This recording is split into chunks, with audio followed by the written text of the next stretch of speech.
apa nanti boleh dipanggil ya? Hả? Bao trở lên cha tế sao?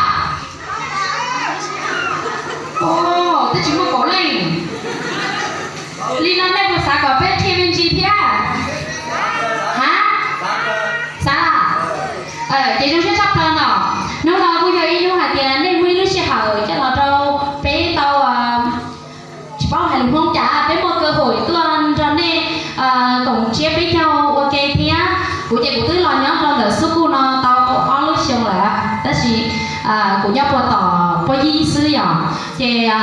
họ biết là tôi đã nói chị của nhau mua từ ngày lâu hoa mai ở mai phương tụi nó tới đó nên có là ba nên chả nhớ là nó có lấy nhau lúc rồi nó sẽ là nên nhớ là tên tôi thế à chị trong xe đó có lúc bé huân chia ban nó của tôi xin gửi huân trò nó ư nhớ đâu tỏ bản ban nè và tiền giọng nói thân sau đó thì bây giờ tôi xin chín đấu cho nên đây có cả còn rõ ra sao đây một tấm lớp trai nó mà hai đứa chó là lò gì nữa bé thì đi muốn nhia nữa chị trong xe là sao giờ tôi vào bé sẽ đợi mua mong trong xe thì nó này cho tôi là nó phòng công mong thì tôi còn chia với nhau giả thì dùng mua lúc xe bông bò có sự cái chân chơi cái lò gì đó chỉ lấy bia cái chỉ lò sẽ đợi quên là con nó nhà nó lò gì đó bé đó nếp bò cả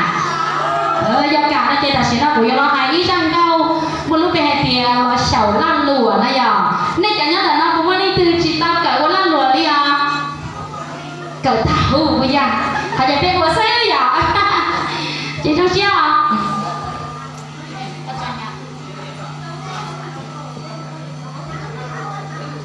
đó là thổ đó